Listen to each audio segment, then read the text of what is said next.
नमस्कार, जय माता दी। कार्तिक महात्म्यम 25वां अध्याय। सुनो प्रसन्न ऋषियों का और बोले सूत जी ज्ञानी। 25वां अध्याय में सुनो श्री हरि की वाणी।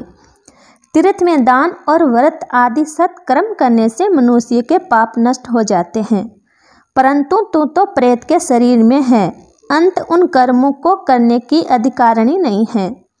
इसलिए मैंने जन्म से लेकर अब तक जो कार्तिक व्रत किया है, उसके पुण्य का आधा भाग मैं तुझे देता हूँ।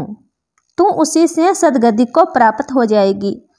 इस प्रकार कहकर धर्मदत्त ने ददांसर मंत्र का श्रवण कराते हुए तुलसी मिश्रित जल से ज्यों ही उसका अभिषेक किया, त्यों ही वह प्रेत योनि से मुक्त हो गई।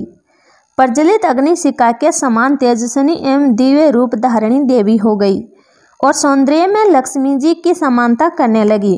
दंतर उसने भूमि पर दंड की भांति गिरकर ब्राह्मण देवता को प्रणाम किया और हर्षित होकर गदगद वाणी में कहा, हे द्विज श्रेष्ठ, आपके प्रसाद से आज मैं इस नरक से छुटकारा पा गई हूँ।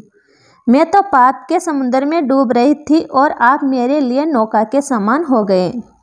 वह इस प्रकार ब्राह्मण से कह रही थी कि आकाश से एक दिव्य विमान उतरता दिखाई दिया।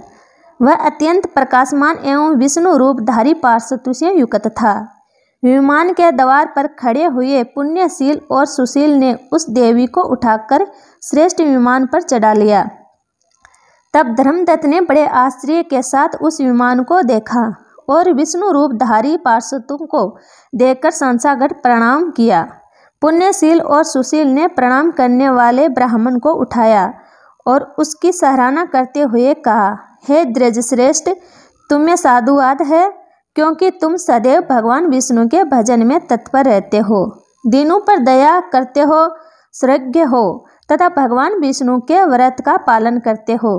तुमने बचपन से लेकर अब तक जो कार्तिक व्रत का अनुष्ठान किया है, उसके आधे भाग का दान देने से तुम्हें दुगना पुण्य प्राप्त हुआ है और सैकड़ों जन्मों के पाप नष्ट हो गए हैं।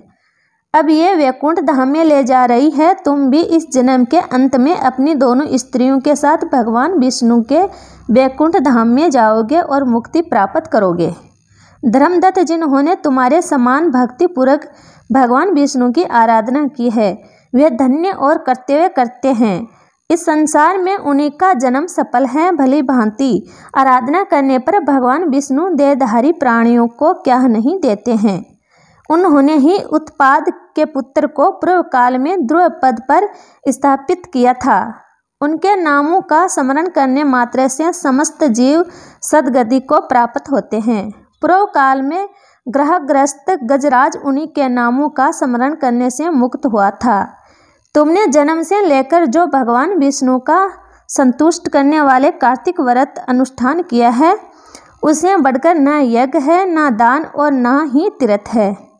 हे विप्र, तुम धन्य हो, क्योंकि तुमने जगत गुरु भगवान विष्णु को प्रसन्न करने वाला कार्तिक व्रत किया है, जिसके आधे भाग के फल को पाकर यही स्त्री हमारे साथ भगवान लोक में जा रही है। 25वां अध्याय समाप्त। 26वां अध्याय अगले वीडियो में। अगर आपको मेरी ये कहानी अच्छी लगी है तो मेरे चैनल को सब्सक्राइब कीजिए और वीडियो को लाइक और शेयर कीजिए। धन्यवाद। जय श्री हरि विष्णु।